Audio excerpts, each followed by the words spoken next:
सभी को पता है कि 56 इंच का बंदर कितना ताकतवर है। गोरिल्ला है कि बंदर है, वो बात का विषय है। अब एक नई चीज चल रही है, और जिस चीज को 6 साल से, जब से मैंने अपना YouTube करियर शुरू किया, मैंने हमेशा से चीन की हरकतों का विरोध किया। जब मैं चीन के खिलाफ बोलता था तो मोदी जी के जो पालतू जानवर हैं, चाहे वो भाऊ हो मुंबई का, चाहे कोई भी हो, मेरे खिलाफ वीडियो बनाने लगे। ये देखो चीन का एजेंट, ये देखो पाकिस्तान का एजेंट। अबे हम मुसलमान हैं, हम मरते भी हैं ना तो मर के इसी भारत की मिट्टी में, हिंदुस्तान की मिट्टी में मिल जाते हैं हम। फिर हमारी ही छाती पर पेड़ पौधे उगते हैं जिससे ऑक्सीजन मिलता है। कभी इस नज़रिए से सोच के देखो, मुसलमान इस देश का गद्दार नहीं, सबसे ज़्यादा वफादार है। 2025-26 की लिस्ट निकाल लो, जो गद्दार पकड़े गए हैं उनका धर्म क्या है, जितने गद्दार पकड़े गए हैं। चलिए पॉइंट की बात करते हैं। सलाम, नमस्ते, सत श्री अकाल। मैं हूं रजा और आप देख रहे हैं रजाग्राफी की सबसे खास रिपोर्ट, अंतरराष्ट्रीय प्राइम टाइम रिपोर्ट। मुझ पर प्रेशर था कि इस खबर को मैं कवर ना करूं, इस खबर को मैं अपने इंटरनेशनल प्राइम टाइम में जगह ना दूं, लेकिन डर गया। वो रजाग्राफी कैसे हो सकता है? 51 केस झेलने के बाद अगर आज पीछे हट गया सच बोलने से, तो यही भारत माँ मुझे माफ ना करेगी।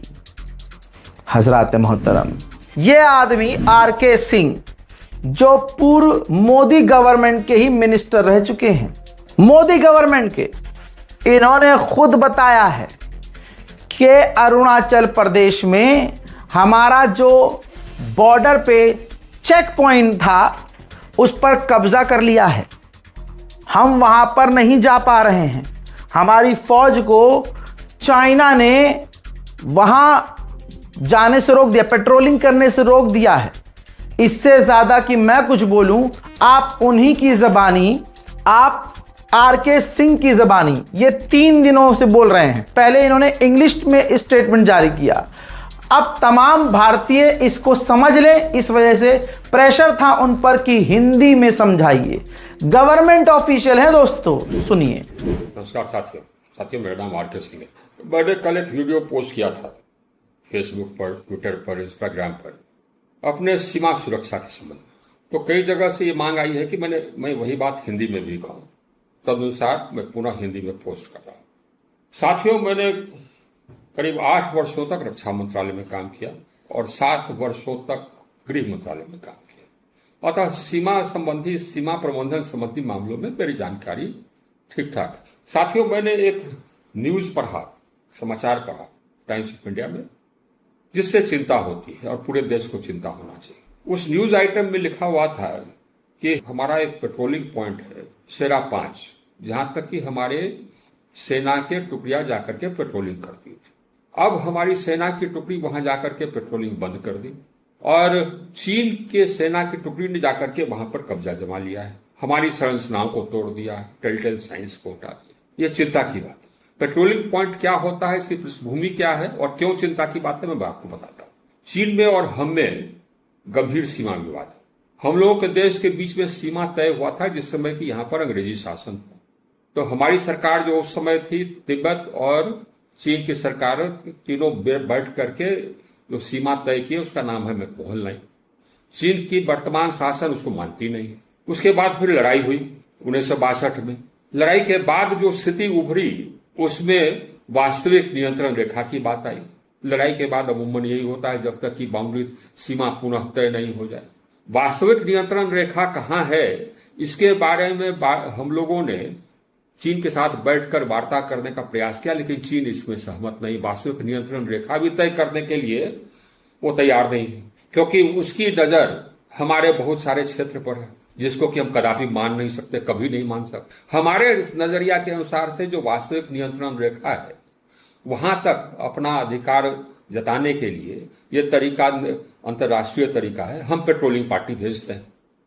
पेट्रोलिंग पार्टी यानी कि हमारी सेना की टुकड़ियां हमारे हिसाब से जो वास्तविक नियंत्रण रेखा है उससे किसी बिंदु तक जाती है, महीना में 1 बार 2 बार, जिस बिंदु तक जाती है उसको कहते हैं पेट्रोलिंग पॉइंट। अगर वहां पर हमारी पेट्रोलिंग पार्टी जाना बंद कर दे और चीन वहां आ जाए तो अर्थ यह हुआ कि उस सेक्टर में, उस क्षेत्र पर चीन ने अपना आधिपत्य जमा दिया है, जहां पर पहले मेरा क्लेम था और हमने अपना क्लेम छोड़ दिया है। इस पेट्रोलिंग पॉइंट पर यही हुआ। ये हुआ तब जबकि हमारी सेना और चीन के सेना के टुकड़ी के बीच में उस पेट्रोलिंग पॉइंट पर आमना सामना हुआ और उसके बाद से हमारी पेट्रोलिंग पार्टी वहां जाना बंद कर दी। मैं बता दूं आपको, इस प्रकार विभिन्न पेट्रोलिंग पॉइंट्स पर आमना सामना होते आया है।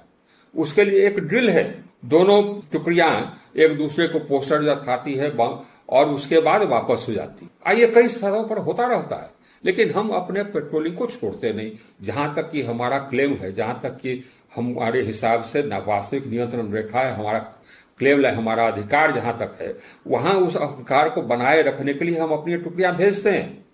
क्योंकि कभी न कभी जबकि बाउंड्री सेटलमेंट का क्वेश्चन आएगा तो यह आएगा कि हाँ साहब, तो कहां तक किसका पेट्रोलिंग पॉइंट है, ये कहां तक किसका आधिपत्य है, अधिकार क्षेत्र है, और उसको बनाए रखने के लिए ही ये पेट्रोलिंग होता है। सेना अपनी टुकड़ियां वास्तविक नियंत्रण रेखा तक भेजती है। वहां किसी पेट्रोलिंग पॉइंट को छोड़ने के पहले सरकार की अनुमति लेती है सेना, अपने तैयार नहीं छोड़ती है, सरकार के कहने पर ही या सरकार की अनुमति लेकर के ही छोड़ती है।